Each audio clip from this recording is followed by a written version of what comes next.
Hello, everybody. Good evening on this cold, wet Tuesday, late afternoon in Melbourne. My name's Hilary McNevin, and I have the great pleasure of welcoming you to the very first Worksmith Community Series talk on behalf of Worksmith and Turnip Media. It's also the very first time that we're very excited to thank and acknowledge our new sponsors who are going to continue to sponsor us throughout these monthly talks. That's Xero, Square, ALM, Mercedes-Benz Vans, and Kookaburra. Thank you, guys, and thanks. We're thrilled to have everyone on board, and we're very excited to be bringing you a really informative series about all kinds of things to do with the hospitality, food, and drink industries. Our first guest for the first Worksmith Community Series talk is, well, none other than, I want a drum roll or something, but really, he's a hardworking chef and the owner of Atlas Dining and Atlas Masterclass. And his name is Charlie Carrington. And Charlie, I'd love to welcome you to Worksmith Community Series Talks. How are you? Very well, thank you. Thanks so much for having me. Oh, we're thrilled that you could be part of this, darling. Really, it's wonderful to chat to you because there's many questions to ask and many things to talk about. But I want to start with something that I was lucky enough to interview you for an article, for a broadsheet, back in March 2017. And there's a couple of things. The article starts with me saying I haven't met many chefs that said this because you said you had found a work-life balance. Yes. How was your life between March 2017 and let's go to March 2020, last year, and we're going to move on from there. Tell us about that. Yeah, so the work-life balance thing's now out the window, which I thought was quite hilarious. I wanted to have a quick look at the article before, and it's obviously the first thing in the sentence, and I thought, okay, that's definitely changed. So I can agree that that's gone out the window now. But it could be hard to keep. It'll come back, right? It'll come back. Hopefully, we'll see how we go. But everything else has been really good, and I think nothing else has changed since that article. Still having so much fun doing what I'm doing, and more excited than ever. But what you're doing isn't what you did when we talked 4.5 years ago, which was because yes, you're still a chef, but your business model has restructured really in a way I don't imagine you would have thought of the day we were talking in the tan. No. And so let's go to March 2020, and you had Atlas Dining was already an established restaurant. Yep. Can you tell us a little bit about how long Atlas was there and then what happened in March 2020 for you? Yes. So so we've been there for just over 4 years. So Atlas Dining, not 4 years at that point. It would have been just over 3.5 years at that point. And so Atlas Dining, we change our cuisine every 4 months. So I was, of course, swanning around India at the time, just in March 2020, learning about Indian cuisine, coming back and then getting ready to rock and roll. I cannot believe I had a overseas holiday last year, which is something that feels very surreal really now. I thought I was clever for having one in 2019, but good on you.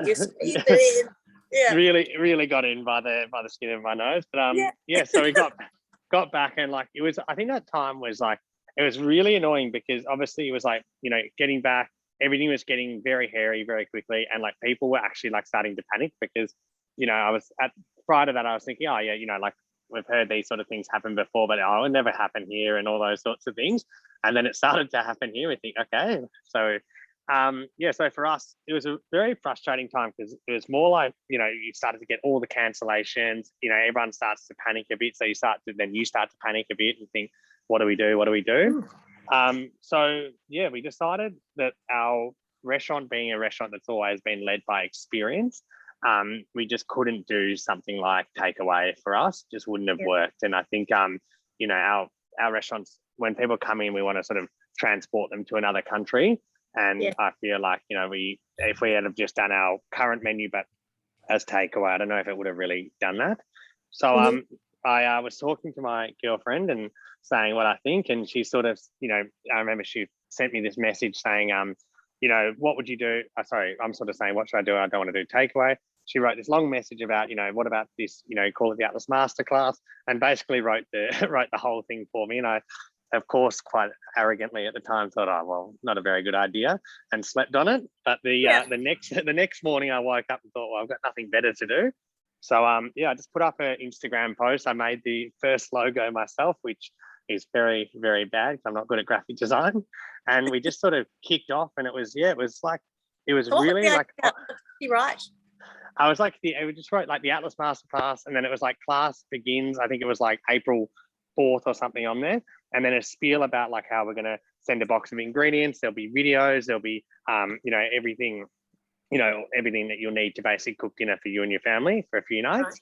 Right. And it was just like one of those things, because it was like absolutely no planning whatsoever. It was just like, let's just do this. Like we actually announced it on day one of lockdown, and we did our first box, I think it was like 6 days later. And, it was just instant how, the customers sort of were getting behind it, and people were getting really excited about it. And yeah, it was a bit more like, I remember sitting at Atlas, like with an Excel spreadsheet and like taking their orders, writing people's names, credit card details, and then like manually charging them. Like it was the most pathetic e-commerce operation in Australia at the time. But I think with 6 days notice, I can imagine a lot of people would do that, unless it's like, get the techie mate. Everyone, if you've got the techie mate who can come in and go, right, we're going to do it was not very technical. Like even for the first week, we had like boxes without lids. So like, when you're delivering food, you should make sure you always have a lid on it, because it won't go everywhere. So we had like boxes going everywhere and food, and I don't know. I think just it was every man for themselves. But it's just as in getting away with it, as in obviously it fell out, and obviously did it just arrive and people went, oh okay, thanks, here's my box with no lid on it, and I'm just gonna. I think, look, people at the time were very forgiving. So, we were able to, I think everyone thought, oh, well, it's their first week, give them another go, that sort of thing. So that happened for a few more weeks. But that was, part of the learning curve, of course, of, it was just mental, like, because we were doing it at the restaurant originally, because we have, like the restaurant is not a warehouse, so it shouldn't be used as one. So you can imagine there was avocados all up the walls and food everywhere that you could possibly imagine. Wow. And like even little things like we like thought, let's run it like a restaurant, we'll pack the boxes to order. So we had like a line of people, and we were making the boxes as they came, as opposed to, building them in advance and things like that. So anyway, we stopped pick up after about 4 weeks and went to delivery only, which helped. Right. Okay, yeah. And do you guys do the delivery yourselves? Like within that, in the very first lockdowns when you first started, was it you guys doing the deliveries? We just like went on Airtasker and found like all these like out of work delivery drivers who had like refrigerated vans. So then we had like a fleet of them, and then we just would just give them like, these are like all the addresses, and then they just sort of like keyed into Google Maps and sort of work it out. So it was very, very low tech at that time. Like we like, for example, we'd have like a customer call and be like, hey, is our order coming? And we'd be like, we think so. Like it's left, we believe, but, call us at 7:30 if you haven't got anything, and we'll try and work it out. We're staying really positive for you, always, always be polite, always have a smile. It was pathetic. Did it give you the ability at that time to keep your staff on though, front and back of house? Oh, absolutely. And like, and just to be able to, not only did we keep our team, we were able to sort of hire all their friends as well, which was great. And I think that was like for us a really lucky thing to keep the team, because like at that point, everyone sort of like got to remember, like the lockdown, the whole idea of it was for like, it was going to go for like 4 weeks or something. Like it was meant to be like very over and done with, and then it just, like, as we all remember, just like kept going and going and going. And, I can't even remember what the amount of days it was like in the end, but it was, we all know it was like 4+ months or whatever. That's enough to remember. that's it. I'm not here with that, who's counting? But so like it was, so like at the start it was obviously, let's do something just to do anything essentially, and then it sort of turned into, let's actually, let's keep this going and really make something of it. What was it? What sort of reaction? I know it might be an obvious question.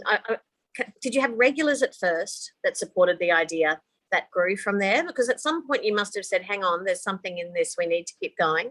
Because some lockdown ideas have stopped, which is fair enough, and others like yours have flourished. So was there a moment where you thought that there's something in it? I think like week one, we definitely thought there was something in it, but it was more like, I think from like what we offer, because it's like, it's cooking at home. It's like, we're not like it's not like a restaurant meal at home. It's like basically, do I go to the supermarket or do I buy Atlas Masterclass? And I think people were like, because it's all ingredients and basically they cook it all themselves. So it's much more like, I think for people, and it's also inexpensive. Like per meal, it works out at probably anywhere from like $9.50 up to like $12 per person. So, it's very inexpensive. So it's not like, I think people it became like a habit for them, like, we'll do it and, we'll do it again sort of thing. Mm-hmm. And you consciously budgeted it and priced it at that point to get people to keep coming back? Was that the idea? No. That sounds incredibly reasonable. Yeah, well, like we just I don't know, we just sort of guessed it at the start and just sort of worked it out as we went, which seems to be the way I roll. But it's a lot of people it just sort of works though. Like it's one of those things because it's it is ingredients, like, and you just got to like, when you're selling a box, it all just comes down to like, if this dish is really expensive, then you've got to like make it up on the other dish or something like that. There's a lot of things you can do, and like, we like, for example, instead of, because it's ingredients, let's say you need red onion in 2 nights, so you can just order like one large red onion and you use the first one in this night and the second part in this, and just things like that it really, like, so it's little minute details, they do make a big difference. So they're the things that I think we have some questions, and everyone, we can have questions. Please send questions through as we're talking. Charlie, are you happy for me to throw in questions as we're talking? Yeah, absolutely. Yeah. So Nick Lewis, hello Nick, has typed in, Charlie, how did you market the masterclass? Was it over social media? Great question, thank you. Yes. So it was actually 100% on social media. So we didn't actually do any paid marketing or like even email direct marketing or anything like that until probably about 5 months in. It was solely based on social media. Video content. I did live videos of like me cooking it with like, that was probably a big thing to touch on. Like at that time, like community is like a big thing. And I think people were like, everyone misses like seeing each other. Like even still now we're still talking on Zoom as opposed to being in lovely, Worksmith space. But, like I think that people like, because it felt very like personalized and it's very like community driven. So you're like, you're there, they've all got the same ingredients, and then at the same time we'd all cook, like basically together. And that was cool. Like, you'd have all these different people and then people would like share the dinners, and it's like, that was like, I think people like love the idea that like they'd see their friends part of this like community cooking dinner together, then they'd like want to join it, and then it would just keep growing. Did you find a need after those 5 months? I understand the community element of it and the word of mouth. Was there a need to ever go to media? Just to expand on Nick's question. Did people pick up on it and media wrote about it after a few months of you doing it? Media, like, so all the media, like for instance, like say like, the Age, Broadsheet, all those people, like they all wrote about it earlier on. But like when we started doing media, I mean like paid, like social, like paying for like Facebook ads or sponsored or anything like that, YouTube, anything. We started doing after about 5 months. And for anyone online, I think that's a really big thing to do. Like it really helps. Like, like I'm sure everyone who's got Instagram and Facebook gets hit with ads all the time. I feel like you talk about like, oh, I want a new jacket, and then the next day you've got like ads for a jacket and stuff. So I'm sure I'll get those tonight now. But that was me with boots today. So, with boots. I hope you got them. And so me. Go on.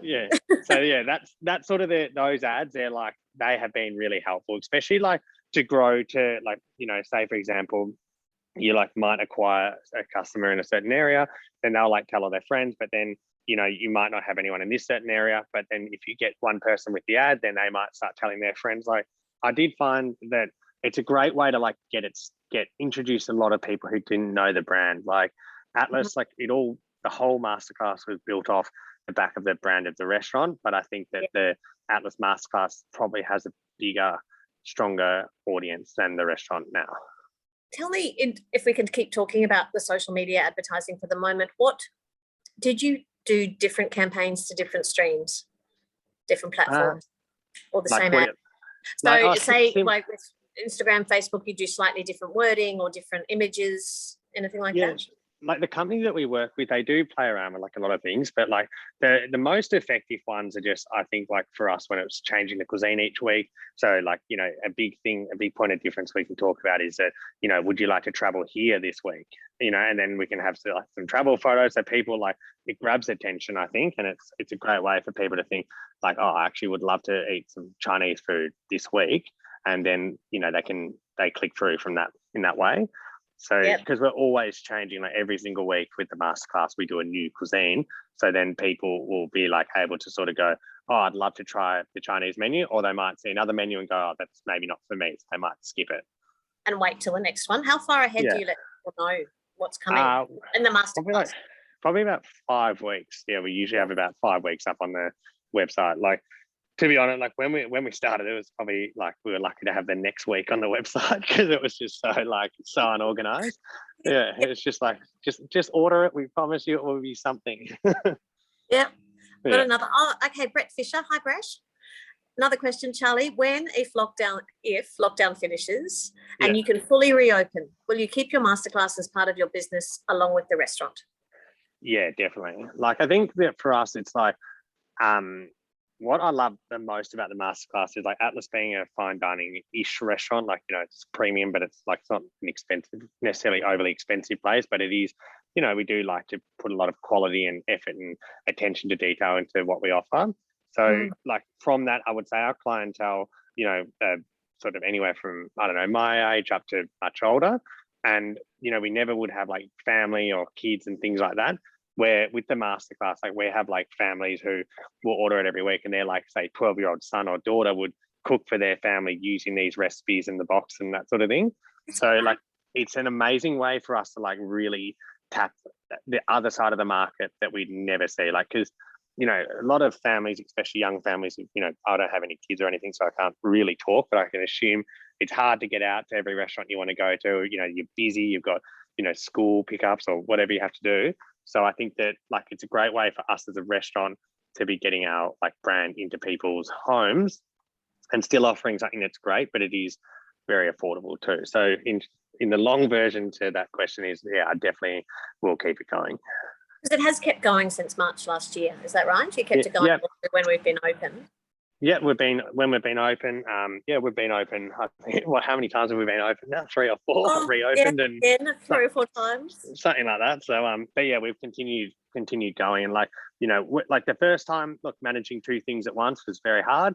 But then, like once we started to, you know, now with like great systems, much more organized and stuff like that, I feel like, you know, it just I would be really upset if we didn't keep going with it, because I think that like it is it's the most amazing way that like I feel like, yeah, from a restaurant point of view, we're always like you're catering to guests then and there, and it's like it seems like you know, it's a great way to offer hospitality where like these boxes, like although like so many things can go wrong along the path, like when you see the end result and how much people like, you know, they'll email in and be like, you know, this is like really helped me, or this, you know, I've learned so much, or like things that you would never hear in the restaurant is what I really love about the masterclass.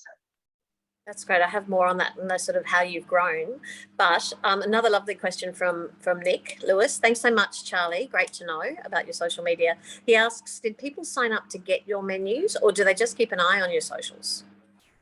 Yeah, so you just keep an eye on the socials, and then like, yeah, people would just go on the website as well. And so we'd have it like listed each week by a cuisine, and people would click into it, and then they'd be able to see like, you know, say we're doing, I don't know, Italy, they'll be able to see what the dishes are. And then obviously they start the purchase from there. Yeah. Do you have a newsletter with that? Like, have you created a very strong database from the people that you perform? I imagine do you communicate with them in other ways than just besides the masterclass? Every week we will send them like what their following week's menu will be, like with the cutoff. So we say like, you know, so today at midnight tonight is when our orders have to be in. So like we'll send an email this morning at 11, and then like everyone will see the email. That's what we're doing next week. And yeah, we find that like email marketing is probably one of our most effective ways, especially because it's like, you know, you're just reminding people, you know, what's coming up. And also I think that for us, because we do change of cuisine, like we have something to talk about each week, where it's a bit like, because the dishes every week are new ingredients, new sauces, new everything. So it's sort of, you know, like I think when people see it, they can go, oh, cool, that's what they're doing. And obviously it's a double-edged sword because it is, you know, some people don't like certain things, so they might be like, I'll just skip it. But I feel like that has, it's a great way for us to sort of keep people excited. How do you cap, or how do you know how many boxes to do? By that I mean, when we've talked about, obviously, is it a set amount? What's the actual structure from me putting an order in to you doing a weekly delivery? Do you have a maximum? Not really. Like, it's pretty, you know, because we pack them all and stuff, and you know, we have a facility now like in Clayton, so we just sort of we just sort of let it roll and just work it out.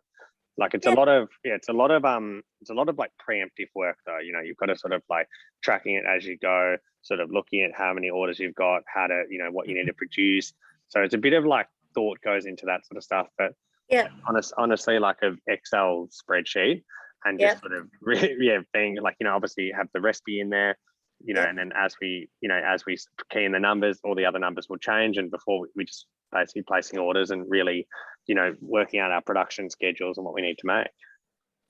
Oh, I love it. That's great. Yeah. Another question we have from Sam G. Did you find a larger uptake in ordering when people were able to mix and match or curate their own menu? Was that something you did for a while? Yeah, so we started to offer people choice. I would say, and like initially, yes, but I would say it's actually the complexity of doing it. Really, like, it took away like the magic of, you know, everyone sort of having the same thing. It's like the difference for like at Atlas Dining, our restaurant, it's set menu as opposed to doing like a la carte, and like it's a completely different experience. So like at our restaurant, when people come, it's like it may not be for everyone.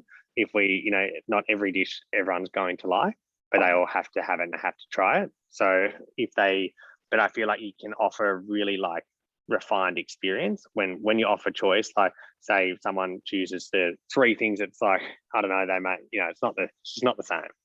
Yeah. So but I would say that menu. Yeah, and I think, well, like from like it's probably a more niche way to go about it, but I think in the long term, it is a way that like it sets you apart. Like when everyone else offers choice and this and that, I think you find that like it's very hard to make the perfect product when you're doing that, where if everyone's the same, you can like focus on making it perfect. What kind of packaging, like how hard was it to find effective packaging, from going to not using a lid on a box to now having, you know, a Richmond warehouse and a facility in Clayton? Yeah. Where does the effective packaging fit into that? Yeah, so like one of the biggest thing for packaging, like it's very hard, obviously, because obviously you're sending ingredients, especially like proteins and things that have to remain cold. So we'll have like a cool pack. So we got these like custom made, like they're like paper cool packs, and it's like so they're insulated, they're 100% like recycled and recyclable, and basically then we'll put like all our meats and the cold items in there with an ice block, and then we just like seal those as a package, and that goes on the bottom. And then everything else is basically loose in the box, which, you know, there's a certain way to stack it without it all getting broken and things like that, which we've learned the hard way, as you can imagine. And just as minimal packaging as like humanly possible. Like there is certain like rules and requirements like around like meats and seafoods obviously have to be like vacuum sealed or in like plastic packaging that is sealed. But everything else is like, you know, vegetables and stuff, we just make sure they all just go in loose. And like, to be honest, I think that's something that I love about not doing, say, for example, offering choice, is that when we pack the boxes, we can just have it all loose. That's like, so when you open it, like, so, you know, like, so last week we, when we did like the Vietnam box, I think 2 weeks ago, like you open it and like, it looks like a Vietnamese menu. You're about to have like, everything's, you know, really bright and colorful, really fresh, smells like mint and coriander. Like it's, you know, it's beautiful. Just to touch on again those bags you were talking about that are recyclable, how long did it take you to find them? Did you find them quickly? You know, because a lot of people say finding the right packaging can be a real challenge. Yeah, it's hard. It's very hard. Like, because the thing is with packaging, a lot of the time you're required to order minimums, especially if you want things that are like branded or custom and things like that. So like packaging is very hard, and I think that like I see a lot of places that do like at home things, and it's just like ends up being like 1,000,001 like containers and this and that. So we've just really tried to like pare it back, and I think that's probably the beauty of ingredients as opposed to other things, is we're able to, you know, you don't really need the packaging, but yeah, like I think that, yeah, like, you know, I don't know, like the only ones that I've seen that people have really used is like biopack and things like that are all the sustainable options, or otherwise you end up sort of with the very like bulk standard, very like plastic style options. Yeah, they can be disconcerting. You don't want them in your packaging. I think when you order these things regularly, there's a trust and a communication between the recipient and the sender. We have another question from Lou who asks, would you look at expanding to frozen or blast chilled meals to extend shelf life? Look, definitely not off the cards. Like I know there's a company in Sydney that, to my understanding, they were actually doing a lot of like freshly prepared beautiful meals, and then I think they've actually changed their whole business to frozen. And I think the reason they've done that is obviously to extend the shelf life and keep everything, you know, because a lot of their meals are like, you know, things you'd put in the oven and just heat it up essentially. So I think that there's definitely a lot to be said about that. But I think for us at the moment, it's like, it's about the freshness. But I think that, like, you know, if people, or, you know, if customers and stuff are asking for other alternatives or things that are more like heat and eat, then those options are definitely something to consider. But I do think as well, like I've seen like a lot of packaging styles now that, like, you know, for example, if you make something that you can like seal it really hard, and then you do get a very good shelf life on things. So freezing, I think the main benefit probably of freezing anything is really that, like, you get like months shelf life, and you probably don't have to make it as often, where the you know, those sort of other styles of packaging where it's that sort of vacuum sealed and really tight, I think you'd be able to get a few weeks at least. I think we have touched on this already, but Nick just said thanks about the loose packaging. Yeah. Is there a barrier to you for using compostable packaging for the things you need to actually package? I think you did touch on that before, but is there any barriers? Nothing really. There's a lot of that available, I think. Yeah, and we use a lot of like paper bags. Honestly, like we use paper bags for almost everything. So those like little bags, and like just we get like the double lined ones, they're like baking paper in the middle, and they're all pretty much waterproof. So yeah, like takeaway bags, like you get potato cakes in them. You get anything that's tasty comes in those. Yeah. And then besides that, like we just haven't really seen the need for it as much. Like. Yeah, I think the biggest one for us is like that cool pack is like when you're delivering the like raw food, like meats and stuff, it has to be cold. So that was the biggest one we wanted to solve, because the only other options are like almost like bubble wrap sort of things that are insulated, and they're just like, they're horrible. Like all the packaging we use for the paper one, it is very expensive, but it's worth it, because it's about 100 times less wasteful than using the alternative. So I think it's been worth going down that path, but it's also, you need to have the orders, I suppose, to make the call of ordering the units. Well, that's what I was going to say, because surely that in the terms of costing and keeping your price for your customers down, does the packaging push things up a bit, or you just need the turnover? Well, it's just the commitment of getting it all. Like you want it, you know what I mean? It's like if you buy anything, you want to make sure you're selling it. You don't want to have your whole house full of packaging or something when it doesn't go right. No one's ordering anything. Yeah. Everyone wants them back. Yeah. I know, like I've spoken to a few people this week who are like obviously a bit sort of disappointed with being in lockdown and stuff again. And they were just really saying, like with the that is a barrier to entry of like starting anything at home again. It is like it's getting that packaging, it's getting all that, everything you need that like you just don't have to deal with at a restaurant, because everything's washable essentially. That like not every restaurant, but the more finer places, I suppose. But like I think it is a very hard one. But if anyone's got like product ideas and stuff, I think that if you speak to like the right people, like I'm pretty surprised what's out there. Yes, that's the thing. You've got to keep looking, haven't you? And ask everyone. I think you said to me recently when we talked about this interview that you have been talking to hospitality people more than ever in the last year or so, or hospitality, I guess, fellow chefs, restaurant owners. What do you talk about, but how is everyone going in your opinion from March last year to now? I reckon, very broad question, I know. But like I reckon last year there was a lot more energy to like do anything during the lockdowns. Like there was a lot, like we said before, like, you know, everyone was like, let's pivot, let's try this, do whatever you can essentially. That was a lot more like prevalent, where now I think that people are a little bit more like, you know, oh, it will be over soon, I'll just have a week off. So that like there's not as much motivation. I think the one positive, and the one negative as well being back open, is a lot of people have had a lot of staff issues to like, you know, getting great people, you know, getting great team members, you know, and sort of, yeah, the standard, like, you know, I think I'm a big believer, like hospitality, like so many people come from overseas to Australia every year and they're all like, they're guns, and they really like love it, and that's their career, and like, you know, they might do like a 2-year working holiday. So I think a lot of people who are doing that sort of thing have gone home, and then now, like, you know, it's a much smaller workforce, so it's a bit more, it's very competitive to find, you know, great people for, you know, your venue. I'm sure they're great in other places or what they like to do, but for us, like, I know we found that quite hard just to get the right team members that we felt really fit with what we wanted to do. Yes. But then is that for both the restaurant and Masterclass? More so the restaurant. Like I think restaurant's very like, because it's so like service based, like it's very like customer facing, you know, like you really want to make sure like the team are like all over it and, you know, energized, engaged, and like offering amazing customer experience.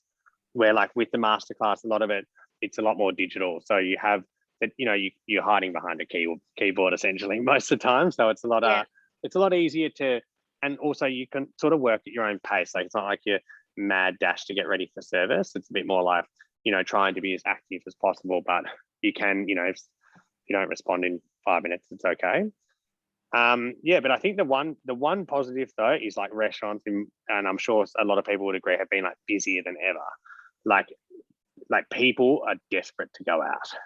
So when they have been able to go out, you've seen an awful lot of support. Oh yeah, and that's like, that's so good. Yeah, like that's really amazing. And like, you know, it's a very tough one because, you know, like every time you close, like you've got like, you know, full restaurant, and then, you know, like you shut, and it does put you back a few weeks, of course. But like on the flip side, like I found like this winter when we have been open, like it is just like a mad dash. People like want to go out. They're so excited to be out again.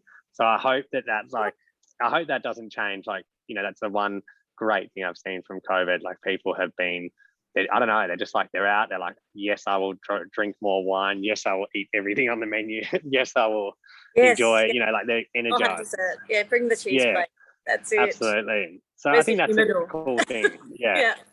So, and I think a lot of people I've spoken to have found that also, especially in winter. Like I feel like summer, everyone sort of feels like they're busy, but winter is like, can be a bit like of a drag sometimes. But like even like, you know, weeknights, people are like still like pumping. Tell me, sorry, I lost my train of thought then. So in terms of staffing and keeping staff, what is the worst thing? How do you find the best way to keep staff? One thing we have found that has worked really well is like we've gone to a 4-day work roster for everyone. Yep. So like 4 days, obviously that helps us, like, you know, make sure we're doing everything right. Like, you know, keeping everyone's hours to exactly what their contracts will say, making sure, you know, you follow all those things. But that, the 4-day work week, I think, has been like, it's just such a good way for people to go, oh, you know, great, that, like, you know, you get the work-life balance, which is something that I think hospitality generally doesn't do as well as other jobs, because, you know, especially when you're working weekends and all your friends are out on a Saturday night and you'd be like, oh, I'd love to be there, but I'm working, like all that sort of stuff.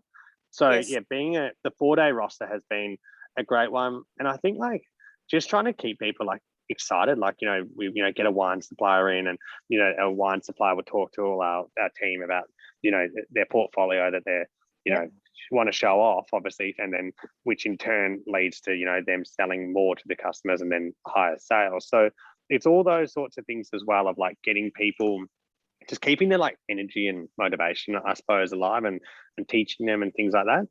But it's definitely not easy though. Like I would say that's it's a tough one. Like when like I feel like a few years ago, like we'd put, like, say if you put a job ad up, you'd get like so many applicants. It was definitely more of like a restaurant, like you could really pick and choose. But now I feel like people, it's not the same. So you've got to be like, you know, you want to make well, you always want to do the best by everyone, of course, but you've got to make it really attractive. When you say attractive, what do you think are the most, what do you think attracts an experienced waiter? Besides, yes, you said 4-day weeks and training classes. What are those things, almost the intangible things that? Yeah, that's a really good question. Like it's a hard one to say. I think that, yeah, like what do I think the things I think help? Like just sort of like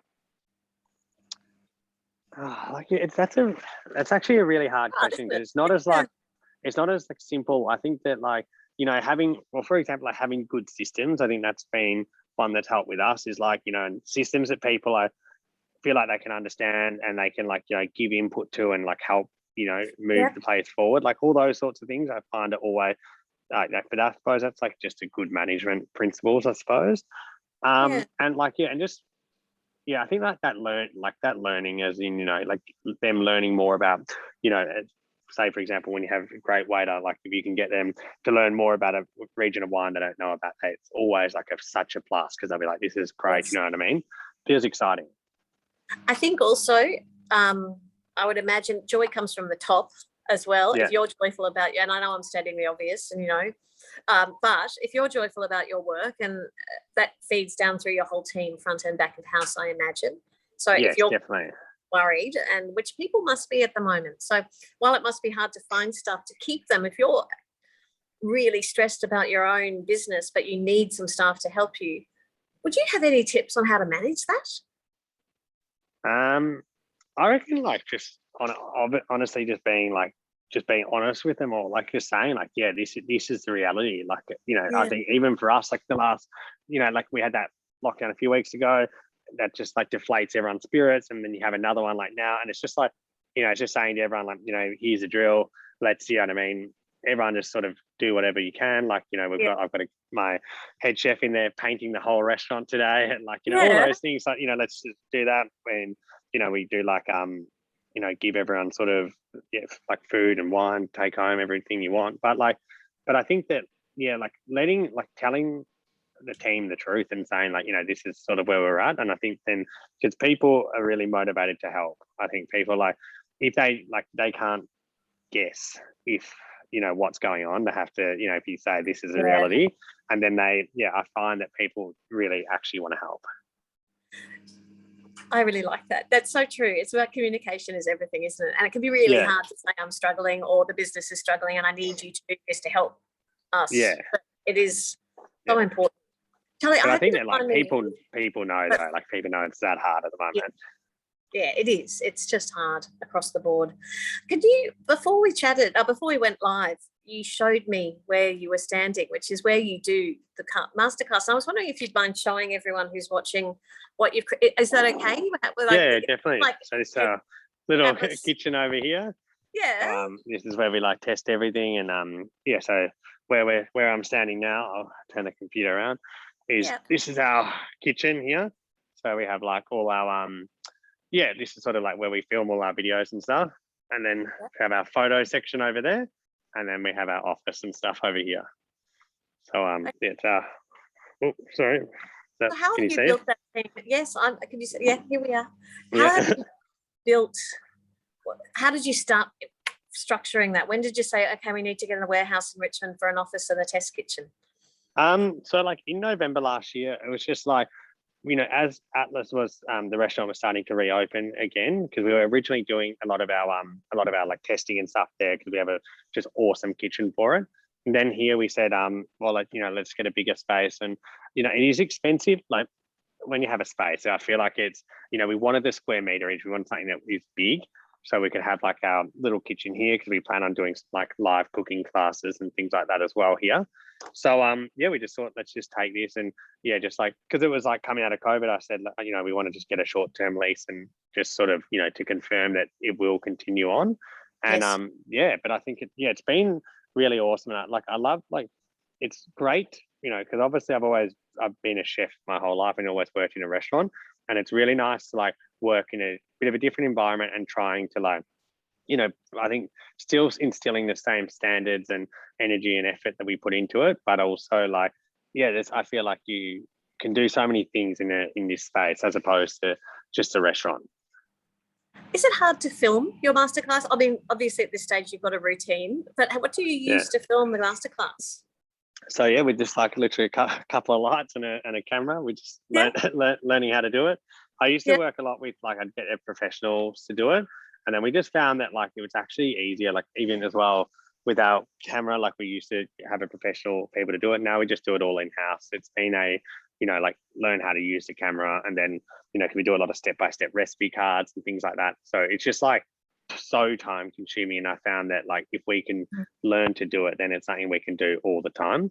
Yes. Yeah. So you just bought yourself a camera? What sort of camera do you use, if anyone's like a Canon, like DLS something? I don't know. It's like it was expensive, I know that.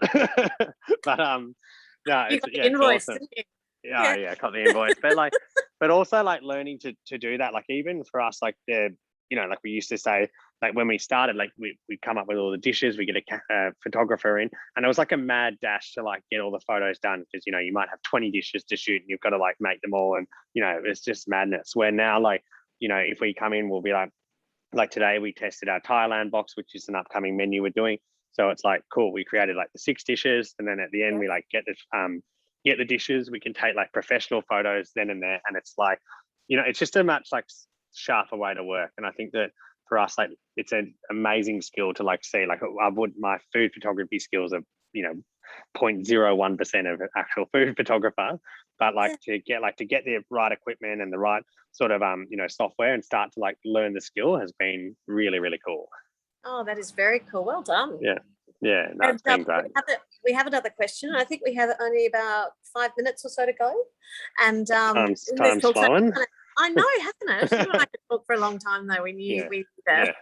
But anyway, so anyone else has questions, please start shooting them through now, because we can focus on those. But Milan has sent us a question. Was there a big increase in workload for you compared to pre-masterclass times, or were you able to successfully outsource with a second team? It was nuts. Like especially because when we started the masterclass, it was nuts because you're like doing things in a really stupid way where you like don't know any better. So it was more just like you sort of working like.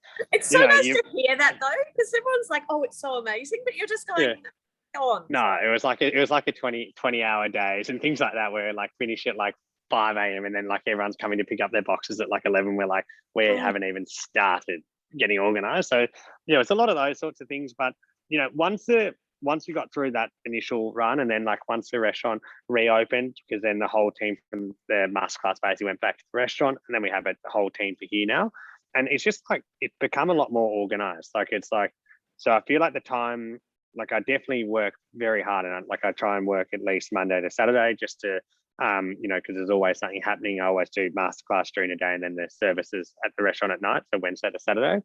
And I just find that like it's hard work, but I don't view it like as that hard, like in the way of like I do really enjoy the actual work and the experience of it all. So you've just balanced it out. Tell me how you do, when you say Monday to Saturday, do you really try hard to have Sundays off? Sundays? Do you try? Yeah. Do you find that you do? Not sometimes? Really, but yeah, sometimes I just like to. I don't know. On a Sunday, I always like try and go out for dinner somewhere. That's like my one thing I love to do on a Sunday.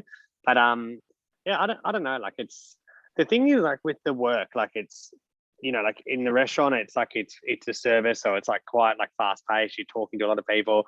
Like throughout the week, it's like creating a lot of dishes and stuff. Say for example, we might do like the morning, like spend from 9 to say 6 in this office, and then like at home for Monday night. Like it's, I don't know, I feel like after working like such long days for a long time, it feels very like it feels like chilled a bit. Just it's a sort of a different kind of structure. It's more relaxed. What do you do to look after yourself? I run a lot. So I run 2017 as well. Yes, I know. So I've kept up my running. So I try and do at least a 3K every day. But besides that, like running. I think that I would love a holiday. That's for sure. Like, and my last 2 holidays have been cancelled due to lockdown. So I'm a bit. Where were they going to be? I was going to go to Sydney. One in Sydney and one in Darwin. So so I will sort of have that I'd love a holiday if I'm honest. But just I feel like when I'm in Melbourne, like you want, like when you're doing something and it's exciting, like you want to be there all the time. And I think that like the one good thing with the restaurant, every 4 months I used to go away somewhere international to like come up with a new menu, and like that, like say 10 days or 2 weeks or whatever it was, like you're clearly overseas. And when you're overseas, obviously you can do a few emails and stuff, but there's not much you can do from overseas. So I found that like super relaxing and awesome. So yeah, I think that like that's sort of my strategy, is like work hard for 4 months and then have like a 2 week like holiday somewhere that's just awesome, and like really indulge, go out, drink good wine, have fun. I think that's very good advice for everybody. Yes. Thank you so much. And we've just about, we're almost there. Charlie, tell us what the next, if you know, I'm putting you on the spot here. You said you go 5 menus ahead. Can you let everyone look, what are the next few menus and the masterclass that we can tap into or look forward to? So our next masterclass with South America is next week, and that cuts off tonight. And then we've got Greece, we've got Japan, and then we've got Turkey in order. So we've got one question. Yeah. And so people can sign up. Yeah, you can sign up. This is lovely. Okay, so Nick Doyle has written, Charlie, not a question, but a huge thanks. Began cooking the boxes with my girlfriend when lockdown began. Every weekend we look forward to seeing you and cooking along. It really made our weekends enjoyable. Thank you so much. Also, now she's pressuring me to get a border collie and name it after you. And This is actually a fun fact. I have a dog named after me that lives in Canberra. I'm not joking. we have a customer in Canberra who has a dog called Charlie, and I remember getting the photo and I thought, what the fuck? I'm named after a dog. I love that you're actually a little bit embarrassed about that. You're a bit pink, Mr. Carrington. That's very. I know. What a great thrill! What an honour. Yeah, I couldn't believe it. I was like, wow, that's pretty awesome. Wonderful. But I hope you enjoy getting a border collie. And you'll see them again online for sure. But thank you, Charlie. Thank you so much. Do you want to just let everyone know where they can find you on the websites?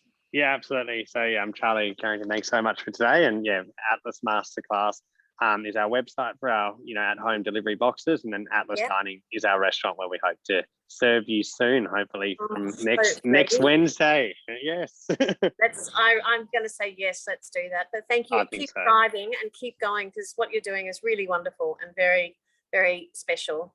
And excellent. Nick Lewis, thank you. Nick has said thank you to all of us. So thank you. And from Worksmith and Turnip Media, thank you for being here for the first Worksmith Community Series talk. On behalf of Zero Square, ALM, Mercedes-Benz Vans and Kookaburra, we also say thank you. We'll see you next month. We're doing these once a month. Next month, we're talking to clever startup people like the guys from Tarts and Non and Holy Sugar and all those people that just went, I'm going to do something from lockdown, and they're thriving. So as well, like Mr. Carrington is here. Charlie, great to see you, and hope to see you in person. Really awesome. I'll see you in person next time. Thanks so much, guys. I hope you loved having a chat. See you soon. Stay well, everybody. Bye. Bye.